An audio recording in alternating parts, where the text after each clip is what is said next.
안녕하세요. 저는 40대 중반에 조금 일찍 결혼한 여자입니다. 그동안 20평대 아파트에서 내 식구가 비좁게 살았다가 47평이나 되는 곳에 살게 되니 살 것 같아요. 아들만 둘인 저에겐 아들들에게 각각의 방을 줄 수 있어서 참 감격스럽더군요. 물론 상당히 빚진 덕에 살 수 있었지만 일단 삶의 질이 달라지는 것 같아서 매우 만족스럽고 뿌듯했습니다. 남편과 제가 서로 고생하면서 열심히 살아온 보람이라고 생각했어요. 기존에 있던 대부분의 살림살이는 오래되고 낡아서 버리게 되었고 새로 다 장만하느라 돈도 꽤나 들었습니다. 거실은 넓었고 다소 작은 사이즈의 방이 함께여서 합해서 모두 5개였어요. 시댁 식구는 시누이가 한 명 있었고 아주버니는 정기적으로 전국을 걸어 다니다가 그거를 하시기 때문에 지방에서 시누이와 함께 전세로 살고 계셨어요. 남편과 제가 그런대로 형제들 중에서는 집장만도 빨리 했고 또 잘 버는 축에 속했습니다. 그래서 원래 계시는 아주버니 대신에 알게 되어서 남편이 장남 노릇을 해왔어요. 시어머니는 오래전부터 살던 허름한 주택을 개조해서 혼자서 살고 계셨고요. 남편이 시어머니께 널찍한 집으로 이사를 간다고 말씀을 드렸었나 보더라고요. 신우가 많이 부러워했습니다. 신우이는 집장만도 하지 못했고 육아 때문에 다니던 직장도 그만두었다가 다시 최근에 알바를 시작했다고 들었습니다. 집들이 하라는 말에 이사를 한 후에 시댁 식구 다 초대해서 집들이를 했어요. 시어머니는 집을 둘러보시면서 입을 쫙 벌리시며 좋아하셨는데 신우이는 안색이 좋아 보이지 않았어요. 저는 조금 눈치가 보였습니다. 시누이가 형님 해도 아직 집장만도 못하고 남의 집살이를 하고 있는데 약간 조심스럽더군요. 저는 그렇게 집장만 해서 2번째 집들이를 했으니까요. 그런지 몇 달이 지났을 거예요. 회사에서 일하고 있는데 시어머니에게서 전화가 걸려왔습니다. 네, 어머니 무슨 일이세요? 내가 김치 좀 담갔는데 갖다 주려고 한다. 비번 좀 가르쳐 주겠니? 어머니 그러지 마시고 제가 주말에 가지러 갈게요. 아니다. 내가 심심하니까 서울 바람도 쐬면서 너희 집에 가려고 한다. 그래서 별 생각도 없이 비번을 가르쳐 줬었죠. 그리고 퇴근해서 집에 왔는데 깜짝 놀랐습니다. 웬 이상한 시어머니 짐들이 여기저기 있더라고요. 어머니 이게 다 뭐예요? 이거 내가 쓰던 부엌 살림이다. 왜 쓰던 걸 가져오셨어요? 내가 여기서 잠시 쓰려고 그런다. 네? 여기에 계신다뇨? 아유, 너는 어째 사람 말귀를 못 알아듣냐? 내가 너희 집 들리겠다고 말하지 않았니? 어머니가 여기 있겠다고요? 그래서 가만히 둘러보았더니 집안에 어머니가 쓰시던 침구들과 오래된 물건들이 놓을 자리가 없어서 여기저기 정신 사납게 자리를 차지하고 있었어요. 그리고 제 서재방으로 쓰던 방에 있던 책상과 책들을 안방에 다 몰아넣으신 것 같더라고요. 딱 봐도 시어머니가 짐들을 쌓아놓으신 곳인 줄 바로 알아볼 수 있었죠. 기가 막힌 책에 시어머니가 아무렇지도 않게 그러셨어요. 내가 여기 오면서 너네 집에 살림살이가 웬만큼 다 있으니까 다 버려버릴까 했는데 그래도 다 내 손때가 묻었는데 버릴 수가 있어야 말이지. 그 말을 듣고 헬스기구를 넣어뒀던 작은 방까지 가보니 시어머니의 잡다한 물건들이 창고에 주르르 쌓여 있어서 기절초풍하겠더라고요. 예쁘게 새 집에 어울리게 모두 다 생각을 해서 배치를 해놓았는데 집 자체가 시어머니가 오심으로써 개판 5분 전이었어요. 그 순간 화가 난 제가 시어머니께 말했어요. 어머니 이게 다 뭐예요? 저한테 한마디 말도 없이 김치 갖다 놓으신다면서 비번 물으시더니 감쪽같이 몰래 이사를 오시려고 그러셨어요? 그러자 시어머니가 화가 난 표정으로 큰 소리로 소리를 지르셨습니다. 내가 여기 이사 온 것이 넌 싫은 게냐? 아니, 왜 제 허락도 없이 어머니 마음대로 짐을 싸우신 거예요? 내가 네 허락을 꼭 받아야만 하니? 내가 내 아들 집에도 못 온단 말이야? 세상 어느 부모가 자기 자식 집에 마음대로 들어갈 수가 없다니. 이제 보니 너 아주 못된 며느리구나. 세상에 시어머니가 자식 집에 살려고 하는데 네가 무슨 자격으로 이래라 저래라야. 아무튼 어머니, 당장 여기 있는 어머니 침구들 싸들고 어머니 집으로 갖다 놓으세요.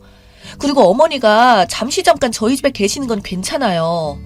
여기와 저희와 함께 사는 건 안 됩니다. 아셨죠? 아이고야, 네 시어머니 갈 곳도 없는데 길바닥에 나 앉으란 말이냐? 갈 곳이 없다고요? 어머니 집에 가시면 되는데 갈 곳이 없다니요. 그랬더니 완전히 골 때리는 말씀을 하시더라고요. 내가 살던 집은 이미 팔렸다. 그래서 이제 나도 나이가 들었으니까 아들과 함께 살려고 한다. 네가 싫든 좋든 간에 상관없어. 나는 여기서 살 거니까. 진짜 환장하겠더라고요. 완전히 억지를 쓰시는데 대화가 도통 되질 않았어요. 이삿짐 어떻게 혼자 옮기셨냐고 하니까 시누이가 와서 도와줬다고 했습니다.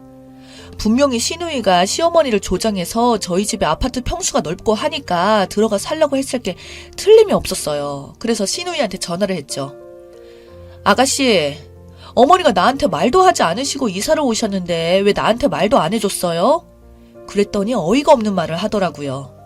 언니, 나는 엄마가 언니한테 말한 줄 알았죠. 그리고 지금 알았으면 됐지 않아요? 엄마도 언제까지 그 허름한 집에서 혼자 사시게 놔둘 건데요? 아들은 그렇게 넓고 좋은 집에 사는데 우리 엄마도 그런 집에서 사셔야죠. 이제 나이도 드실 만큼 드셨는데 누가 옆에도 있어야 하고요. 그래서 화가 잔뜩 나서 제가 그랬습니다. 그걸 왜 말도 않고 몰래 이사를 어떻게 했냐고요. 내 말귀를 못 알아들어요? 그랬더니 오히려 시누이가 화를 내면서 말했어요. 어디다 대고 큰 소리예요, 옳키 언니? 우리 엄마 구박하면 내가 가만히 있지 않을 거예요. 알았어요? 라고 하고는 또 끊더라고요. 시어머니는 시누이와 통화를 하면서 신경질을 내시면서 제 옆에 계셨는데 화딱지가 나서 서재방에 들어가 남편에게 전화를 했습니다. 남편은 무슨 뜬금없는 소리를 하냐면서 어머니가 그냥 며칠 저희 집에 계시는 거 아니냐고 저에게 침착하라고 했습니다. 결국 남편이 집에 와서 모든 사실을 알게 되었습니다. 시어머니와 한참을 대화를 나누다가 제게 와서 말했어요. 한숨을 내쉬면서 하는 말이 더 기가 막혔습니다. 어떡하지? 어머니가 가실 데가 없어서 우리 팔자가 어머니 모시고 살 팔자인가 봐. 뭐? 그게 무슨 소리야? 어머니가 살던 집을 파셨대. 처음부터 우리가 넓은 집 이사와서 여기서 살고 싶었던 모양이야. 우리 집 정리되는 거 기다리다가 미루고 말도 않고 있다가 오신 건가 봐. 그걸 말이라고 해? 어머니가 그러실 분이니? 이게 다 당신 동생이 그렇게 한 거야. 그랬더니 남편이 제 속도 모르고 속에 불을 질렀습니다. 제가 화를 냈더니 되려 자기가 큰 소리 쳤어요. 당신 가만히 보면 내 동생한테 자격지심 같은 거 있어? 왜 말끝마다 더 내 동생을 못 잡아먹어서 안달이야? 내 동생이 뭐 어쨌다고 그런 말을 꺼내고 그래? 말 다 했어? 뭐라고? 자격지심? 말 같은 소리를 해. 어째 네 집 식구들은 하나같이 말하는 본사가 다 그 모양이냐? 그렇게 해서 본질은 놔두고 감정 싸움으로 남편과 대판 다투게 되어서 서로 말다툼을 단단히 하게 되었습니다. 아무튼 남편은 이왕 이렇게 되었으니 어머니를 나가시라고 할 수 없는 노릇이고 모시고 살자고 했어요. 저는 그럴 수 없다고 그랬고요. 자식이 우리만 있는 것도 아니고 시누이나 아주버니도 있는데 애써서 돈 모아서 평수를 넓혀서 이사를 왔더니 잘 살고 계시던 집도 팔아치우고 막무가내로 밀고 쳐들어오는 법이 어디 있냐고요. 남편은 시어머니가 많이 불편하실 텐데 그만 싸우자면서 내일 다시 조용히 얘기하자면서 방을 나가버렸죠. 저는 아무래도 이대로는 회사 일이 손에 잡히지 않아서 길을 쓰고 시어머니가 살던 집을 내놓았다던 부동산 사무실로 가서 알아봤습니다. 그랬더니 시누이가 시어머니가 와서 시어머니 집을 판 돈을 시누이 계좌로 모두 다 입금했다고 시어머니가 그러셨다네요. 정말 어이가 없었어요. 그래서 당장 시누이에게 전화해서 물었더니 그러더라고요. 그거 엄마가 나 집 사라고 주신 돈이에요. 언니도 알다시피 우리가 우리 집 없이 자주 이사 다니고 있잖아요. 그런데 그걸 어떻게 알았어요? 엄마가 그랬어요? 아가씨, 그럼 그것도 저에게 숨기려고 한 거예요? 가족이잖아요, 언니. 무슨 말을 그렇게 해요? 우리 아빠가 오죽 언니가 싫어할까봐 말도 못하고 있다가 그렇게 돌아가셨어요. 엄마가 남이에요? 우리 오빠 집에 들어가 사신다는데 언니가 어쩔 건데요? 형제 중에 잘 사는 사람의 부모님을 모시는 거 당연한 거 아니에요? 누구 맘대로 함부로 당연하다고 말해요? 집을 팔았다는데 어머님은 돈이 하나도 없네요? 그렇게 어머니 집 판 돈이 탐나서 그런 거 아니었어요? 어디다 함부로 어머니 집 판 돈을 손을 대요? 당장에 어머니 통장에 그대로 돌려놓지 않으면 제가 가만히 안 있을 거니까 두고 봐요. 미쳤어요? 엄마가 준 돈인데 언니가 왜 이래라 저래라 해요. 그래서 저는 결단을 내렸어요. 이대로 가다가는 시누이 좋은 일만 시키는 꼴이었으니 두고 볼 순 없었어요. 그래서 집으로 돌아가서 시어머님께 잠시만 시누집을 다녀오라고 했습니다. 저녁에 친정 식구들과 못한 집들이를 할 예정이라서 잠시만 자리를 비켜달라고 하고 택시를 잡아드렸어요. 한층 부드러운 표정으로 말을 꺼내자 의심도 없이 그럼 나 갔다 오마 하며 시누집으로 가셨어요. 그러는 사이 용달차를 불러 시어머니 짐들과 물건들을 몽땅 실어서 시누집으로 보내버렸습니다. 그리고 그동안 엄마 없이 혼자 사셨던 친정아버지를 모시고 왔습니다. 비밀번호도 바꾸어버렸고 친정아버지가 살던 집도 부동산 업체에 매물로 내놓았죠. 그동안 늘 혼자 계셔서 자주 못 가봐서 마음에 쓰였는데 이참에 모시고 살자며 시어머니 이삿짐을 보내버리자 난리 났고 시누이와 시어머니가 전화를 해대고 치를 떨었어도 신경 쓰지 않았습니다. 친정아버지의 방을 꾸며드리느라 정신이 없었거든요. 그때 모시게 되어서 딱 필요한 물건만 남겨두고 웬만한 오래된 물건들을 친정아버지 의견을 물어서 싹 다 정리했습니다.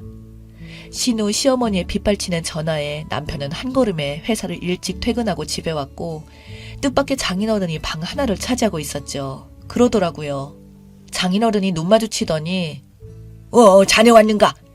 내 딸이 자네가 바쁘다고 말도 하지 않고 알아서 나를 모시겠다고 했다는데 내가 참 우리 딸과 자네한테도 고맙네.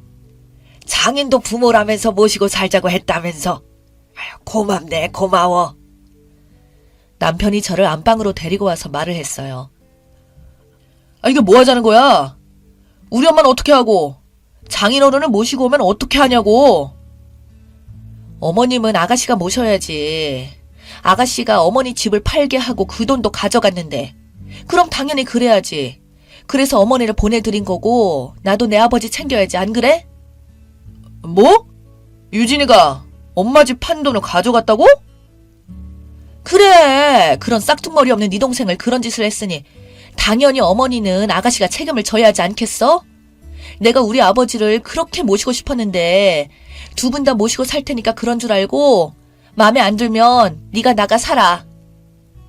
너는 무슨 말을 그렇게 하냐? 아무튼 너 우리 엄마를 속여서 내 동생 집으로 보냈니?